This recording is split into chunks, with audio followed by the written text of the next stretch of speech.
2047 నాటికి ప్రపంచంలో Bharat number 1 అవుతుందన్నారు CM Chandrababu Naidu. గత పాలకులు రాష్ట్రాన్ని విధ్వంసం చేసి వెళ్లారన్నారు. పెట్టుబడుల ద్వారా 20 లక్షల ఉద్యోగాల కల్పనే లక్ష్యమన్నారు. ఏపీని ఏఐకి కేరాఫ్ గా మారుస్తామన్నారు. తన వయసు పెద్దదైన తన ఆలోచనలు మాత్రం ఇప్పటికీ యంగానే ఉన్నాయన్నారు ఏపీ సీఎం.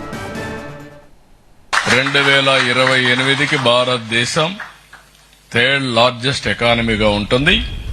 2038కి భారతదేశం సెకండ్ లార్జెస్ట్ ఎకానమీ అవుతుంది. 2047కి మీరు గుర్తుపెట్టుకోండి, నెంబర్ 1 ఎకానమీ కావాలనేది మనందరి ఆలోచన, ధ్యేయం. మీరు చేయగలుగుతారా? ఇర్రిపేరబుల్ స్థాయిలో ఉంది. ఇది అసాధ్యమని అందరి అభిప్రాయం. మేము లోపలికి పోతే ఎంత లోతుందో నాకే తెలియదు. 4వసారి ముఖ్యమంత్రి గాని అంత అఘాతంలోకి వెళ్లిపోయింది. వ్యవస్థలన్నీ భ్రష్టు పట్టాయి. ఈరోజు మీరు చూస్తే దగ్గర 22 లక్షల కోట్ల రూపాయలు పెట్టుబడులు వచ్చే పరిస్థితికి వచ్చాయి. దీనివల్ల ఏదైతే 20 లక్షల ఉద్యోగాలు అన్నామో ఇది అమలు చేస్తే తప్పకుండా 20 లక్షల మందికి ఉద్యోగాలు వచ్చే పరిస్థితి వస్తుంది. ఆ దిశగా ముందుకు పోతున్నాం. నా పని నేను చేస్తా, మీ పని మీరు చేయాల.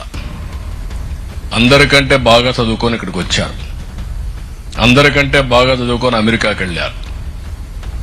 ఈరోజు ఏఐ అంటే దానికి చిరునామా మనమే. అందరూ మీరు అమరావతికి రావాలి, ఆంధ్రాకి రావాలి, మీరే పెట్టుబడులు పెట్టాలి నేను అడగడం లేదు. నేను మీరు కోరుకునేది, మీరు ప్రపంచంలో ఎక్కడున్నా మీరు బాగుంటే వీళ్ళు నా వాళ్ళని చెప్పుకుంటే నాకు చాలు, నేను గర్వకారణం, అది నాకు కావాలి. అక్కడ ఏం చేయాలి నేను చేస్తాను. ఈరోజు నేను దావోస్కి వస్తే 12 మంది టీంతో వచ్చాం. అందరూ యంగ్స్టర్స్. నేను ఒక్కడనే అనుభవం ఉండేది. నేను వీళ్ళందరికంటే ఆలోచనలో ఎప్పుడూ ఎంగే, దాంట్లో డౌటే లేదు.